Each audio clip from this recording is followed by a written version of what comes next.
This is a brief sort of review or lesson on some concepts I try to focus on when I have shifts.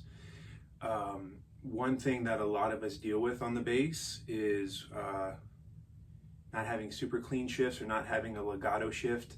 And I think part of the reason that happens is because when we shift, we let go of the string to move our hand. And one of the things we want to work on is moving our hand and keeping the fingers connected to the string and the string connected to the fingerboard.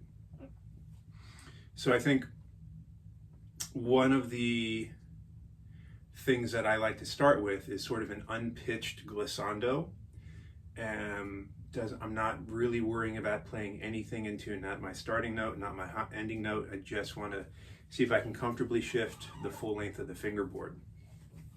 So I might do that something like this. And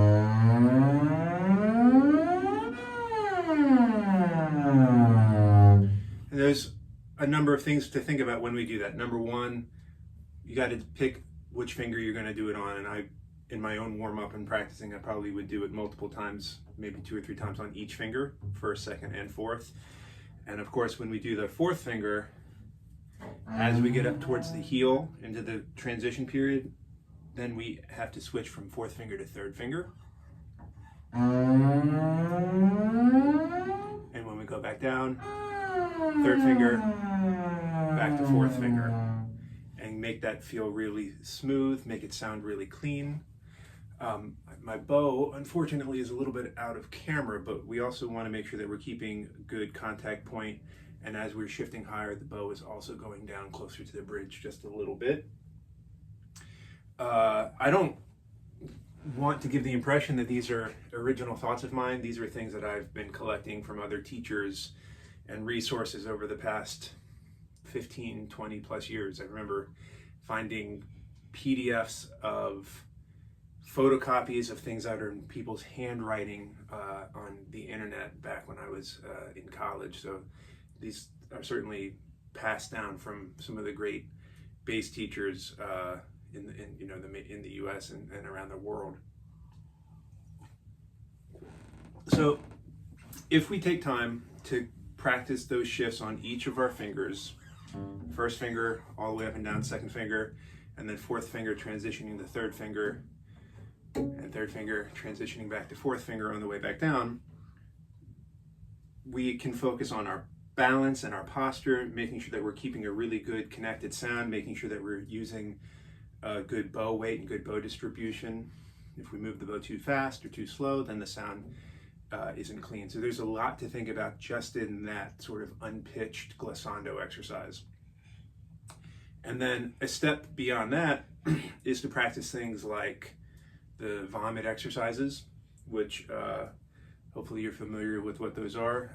This video is not about the vomit exercises. There are plenty of resources about that from other teachers and from other books, but vomits are good to practice with a drone. So I'm going to do them starting on A. I'm not going to do the full exercise, but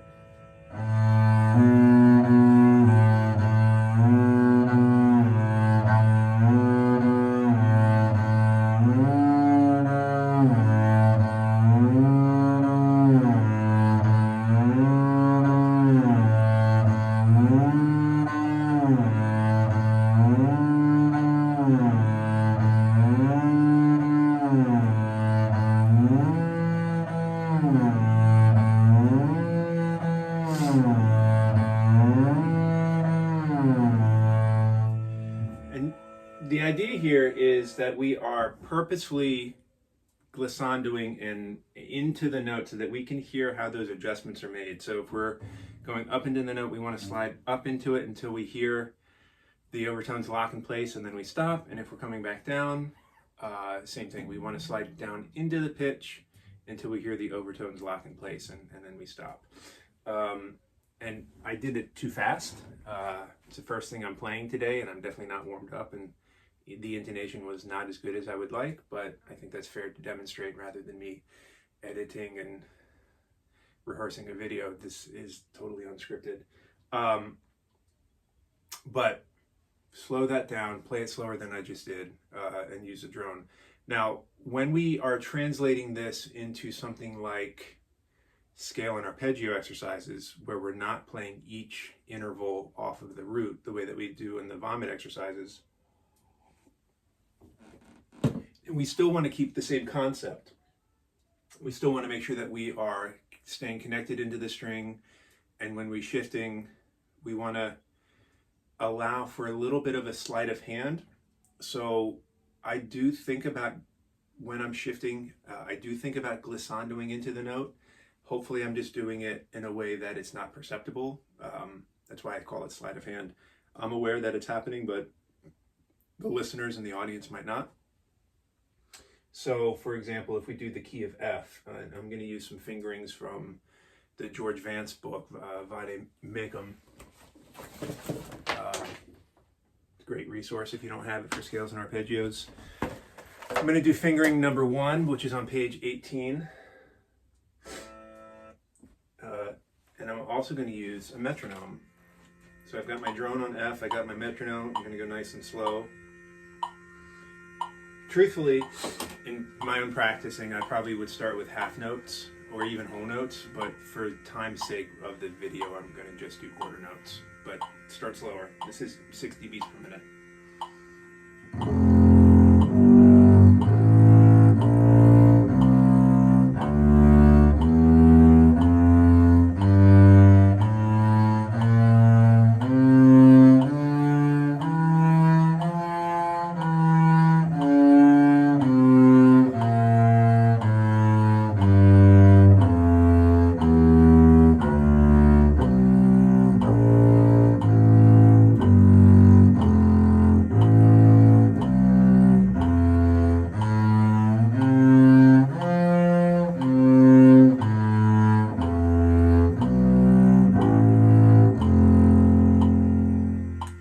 So especially with the shifts going up the G string in the second octave, or the second half of the second octave, really, this is where we can allow ourselves to purposely slide into the notes. If I start on the B flat,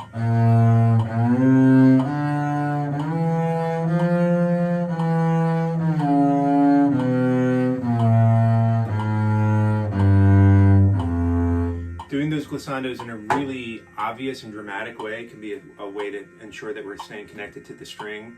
And then we do it again and try to mask them, but still keep the connection.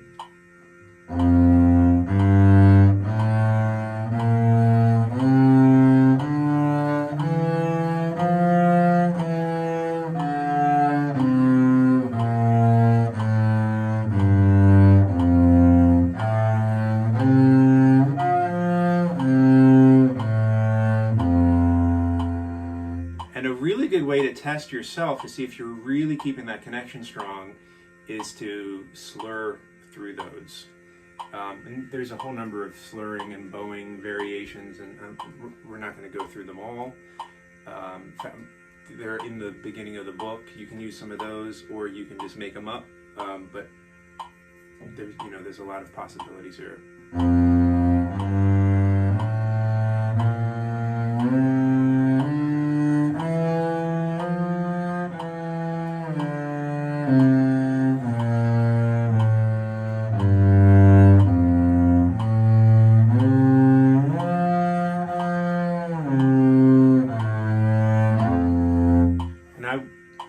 Was purposely not doing even bowings. I wasn't keeping them symmetrical.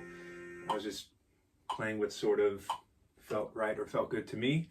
So, carry that concept of slow connectivity, starting with the big glissandos, and then maybe the vomits, and then maybe the scales, and adding slurs. And there's a whole bunch of open-ended stuff we can do with all of this. And it's why practicing never ends, and it's one of my favorite things about playing music, especially about the bass, is just like everything is open-ended, and you can extrapolate so much information and so much data from a single piece of an exercise. You can add bowings and rhythms and variations of all sorts to it, and I kind of enjoy that.